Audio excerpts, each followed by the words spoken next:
வணக்கம். ஏகியூப் TV Tamil astro சேனலின் அன்பு நேயர்களே, ஜூலை 2026 முதல் ஆகஸ்ட் 1 வரை உள்ள இந்த வார சிம்ம ராசி வார ராசிபலனை பார்க்கலாம். இந்த வாரம் சூரியன் வாரம் முழுவதும் கடக ராசியில், செவ்வாய் ரிஷப ராசியில், புதன் ஜூலை 30 வரை மிதுன ராசியிலும், ஜூலை 31 முதல் கடக ராசியிலும், குரு வாரம் முழுவதும் கடக ராசியிலும், சுக்கிரன் வாரம் முழுவதும் சிம்ம ராசியிலும், சனி வக்ர நிலையில் மீன ராசியிலும், ராகு கும்ப ராசியிலும், கேது சிம்ம ராசியிலும் பயணம் செய்கின்றனர். இந்த வாரத்தின் சிறப்பு அம்சங்களாக சிம்ம ராசியில் சுக்கிரன், கேது இணைவு மற்றும் கடக ராசியில் சூரியன், குரு இணைவு நடைபெறுகின்றன. சிம்ம ராசிக்காரர்களுக்கு இந்த வாரம் வெளிப்படையாக அமைதியாக தோன்றினாலும் உள்ளார்ந்த முன்னேற்றங்களை உருவாக்கும் முக்கியமான வாரமாக அமைகிறது. சூரியன் மற்றும் குரு 12ஆம் வீட்டில் இணைந்து இருப்பதால் வெளிநாட்டு தொடர்புகள், ஆன்மீக சிந்தனைகள், நீண்ட நாள் திட்டங்கள் மற்றும் மன அமைதியை பெறும் முயற்சிகள் முக்கியத்துவம் பெறும்.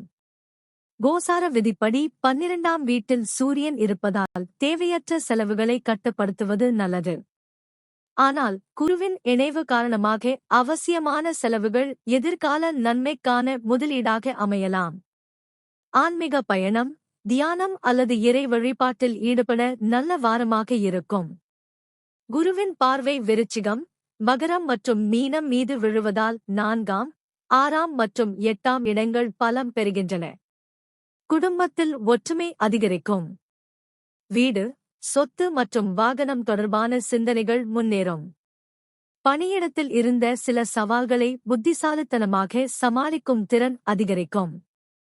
உடல் நலத்தில் சிறிய பிரச்சினைகள் இருந்தாலும் சரியான கவனிப்பால் விரைவில் நலம் காணலாம். செவ்வாய் 10ஆம் வீட்டில் பயணிப்பதால் தொழில் மற்றும் பொறுப்புகளில் வேகம் அதிகரிக்கும். கோசார விதிப்படி இது முழுமையான சுபநிலை அல்ல, எனவே முக்கிய முடிவுகளை நிதானமாக எடுப்பது நல்லது. இருப்பினும் உங்கள் உழைப்பும் திறமையும் மேலதிகாரிகளின் கவனத்தை ஈர்க்கும்.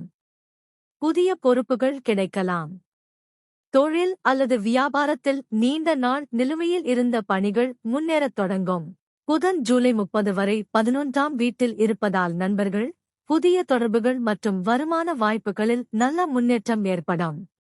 கோசார விதிப்படி 11ஆம் வீட்டில் புதன் சுப பலனை அளிப்பதால் புதிய ஒப்பந்தங்கள், வணிக வளர்ச்சி மற்றும் சமூக மரியாதை அதிகரிக்கலாம்.